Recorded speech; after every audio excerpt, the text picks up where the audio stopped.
In the sci-fi and fantasy world, we used to mock that Tor Books was a commie, crazy, extreme leftist thing that was just way out of the realm of what any normal people ever wanted to read. And this furthered with Tor.com. Tor.com was like their news arm and short stories they publish and the like. And they were doing some digital releases. They rebranded last year or the year before, somewhere in there, to Reactor, reactormag.com. I don't know why they did that when weird stuff. Maybe they wanted to disassociate it from the actual press. But as you can see, they've gone absolutely off the walls here. 5 underrated books for hot commie summer. They're not being ironic. They're not making fun of commies. This is who they are. They're being unabashed. And everybody, tried to warn the public back in the day that this was what was going on, and they embraced it. These people just went way off a cliff, and we're going to take a look at these and just see how bad they are in just a moment. Live reaction to Reactor reacting. Pretty good. To the hot commie summer in just a moment. I'm a science fiction and fantasy author myself, my friends. I would like you to read something that's not hot commie summer this weekend. The Stars Entwined starts my space opera trilogy. It's called the Orion War. It's beautiful stuff. You're going to love this if you like the sci-fi that Baen Books used to put out like in the 80s and early 90s. If you like, sort of that old Del Rey vibe, this is stuff for you. The Old Man's War. Before everything went way off the rails, like science fiction was fun. Science fiction had big, sweeping, epic sagas, and that's exactly what we're building here. So I've got a wonderful universe, and this is a great spot to start. You can also sign up for my newsletter, get 3 free books. It's a $50 value, absolutely for free. It's in the description below, as is this. And thanks for supporting our channel and making us bestsellers.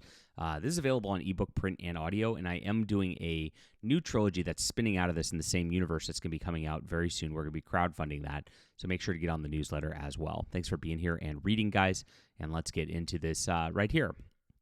Tired of the status quo? Ready for change? Eager for some activism and advocacy? Wow, this sounds fun. Excited to build coalitions instead of pouring money into systems that are designed to oppress? Now, this is really funny right here as they say this, because this is a corporate blog for a corporation that's owned, by Macmillan, who's one of the big 4 publishers from New York. So it literally is like the worst of oppressive systems and books right here that they're advocating for. It's really weird that this is like the approved mantra of these corporations. I've got 3 words for you: hot commie summer. These 5 books aren't really about communism anymore than that phrase is, rather than hearing our stories about asking, what if we did something different? Notice they always ask this about communism and the like, all these leftists, right? They always go like, what if we tried something different? What if we tried socialism? Real communism's never been tried.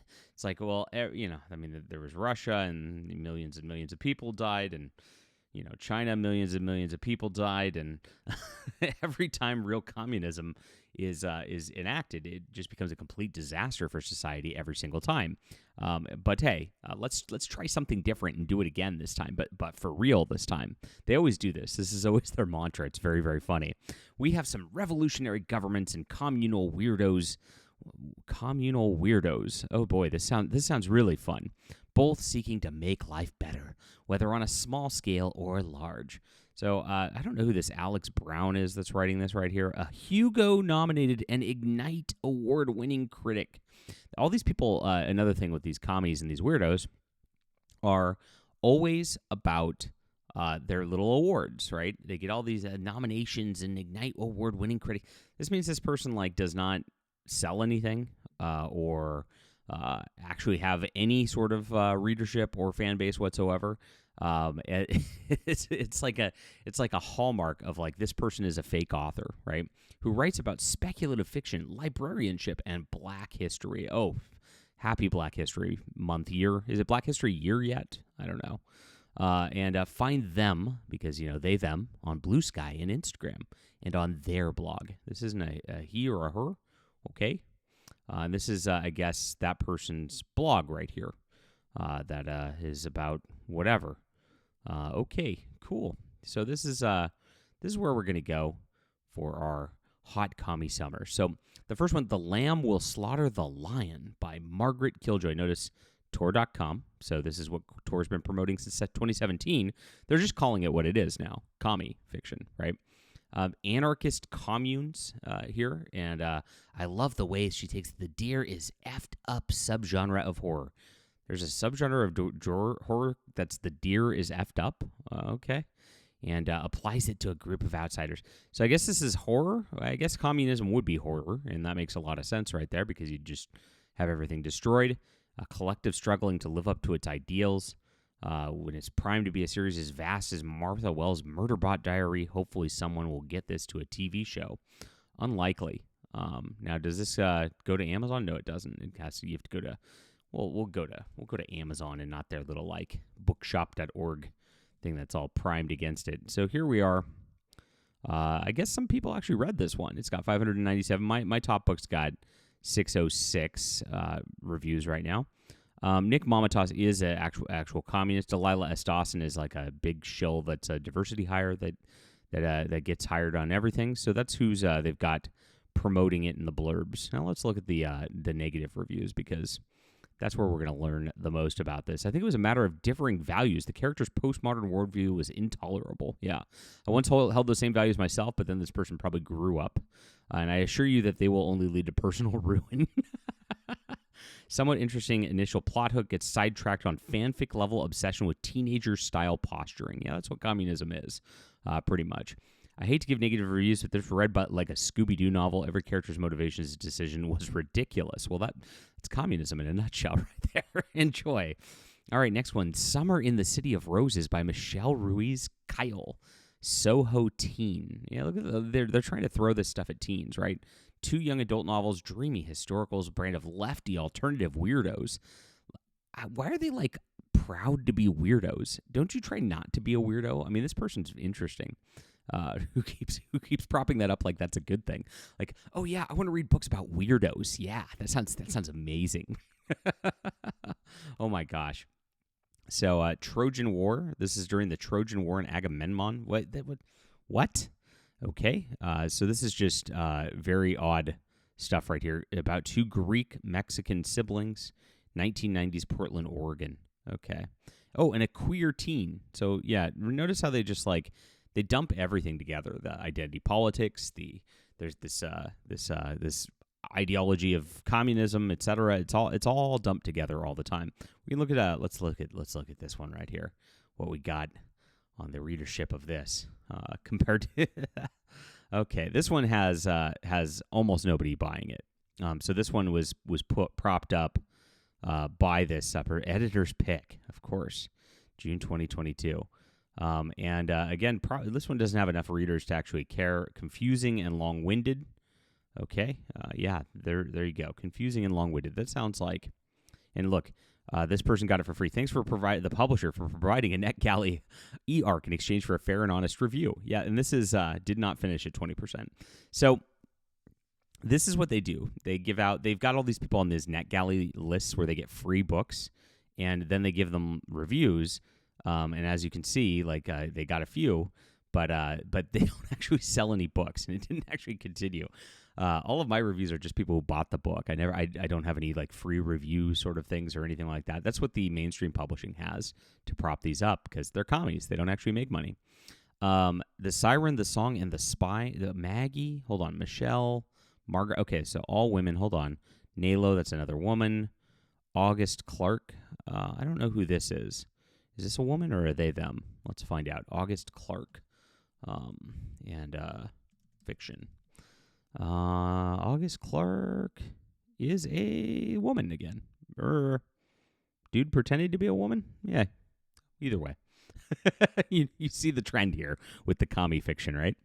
A queer fantasy, The Mermaid, the Witch, and the Sea, doubles down on anti-colonial themes. What's that have to do with communism? Very weird. I'm sure this one is equally as interesting here with their anti-colonialism queer fiction. The Siren, the Song, and the Spy. Again, 54 reviews, so not looking like there's a lot of readers of this one. And not even enough. Yeah, we've got no real reviews, just ratings. So can't tell even what that's about. Blackheart, man. Nalo Hopkinson is like this diversity hire African person who's doing this.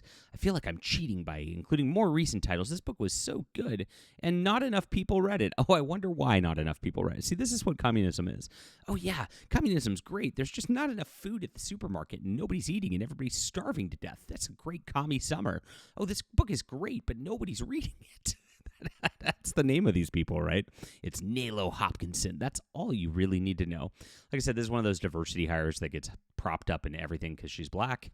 And that, again, nobody reads this stuff, right? There it is, 21 on this one. Not much going on here. This came out last year. And not even a review. So you can't even get a real review. Slow but interesting, could use a good glossary. So that's your commie stuff right there. They rebuilt their society in an equitable way. Oh, equitable. Medals from Heaven. This book got a ton of buzz last year. It did. I expect it will end up on a bunch of best of lists this year, so it's not exactly underrated. It's also the first book when I thought of when I came up with this theme, so get ready for more buzz. Marini Honeycutt witnesses her family and community massacred while protesting dangerous working conditions at a factory. This is like Karl Marx, yeah, we have to be down with the proletariat, 1910, protesting a factory. My gosh, these people just are so out of touch and so regressive. They really are. It's like they live 100 years ago. Now, this one, again, got a little bit of sales. So we got 194 ratings here, so we might be able to glean something. No reviews down there. No reviews at the 1 star. I don't know. It was weird. A lot of hype going on. Man, it was just odd. The prose took a bit to get used to its stream of consciousness. Oh, joy. Those are always great. So it's crazy, and it's not going to work. Will not pick this up again. Interesting, but difficult. Actual ratings at 2.5, but you can't do that on Amazon. I love the idea of the characters, but it didn't work. Hardcore badass females. Oh, okay, cool. Some very graphic sex included. Oh, cool. Well, there you go. I love the first few chapters. Pacing really fell off. I almost did not finish. And solid plot with cool characters. It had an amazing initial plot. Second half felt like a whole new book, and the characters added an end that made me feel a little lost. So yeah, nobody knows really what's happening in these things. So there's your commie summer at Tor Books right there in a nutshell. And they're mask off now, guys. This is the mainstream publishing industry, what they're promoting, what they're pushing with everything. And that's why I always tell people, I get a lot of how do I get a contract or an agent or get with one of these publishers? You don't. If you're a normal person, they're not interested in publishing your science fiction and fantasy. They just want to push this schlock, and then they go, why doesn't it sell? It's a shocker. But we are over here making great books that do sell, all on our own with no corporate backing, complete, just fun for you. It's in the description below. Start here with The Stars Entwined. It's a great place to be. This is the alternative to that. And I'm going to be putting out a great space exploration series with humanity at its finest, as it's actually exploring new worlds and having a lot of fun doing so. Big aspirational, great heroes. Join my newsletter. It's in the description below. Get my free books. And also grab this. It's in the description below. Grab it on Audible if you want to start there. Thanks for being here and reading.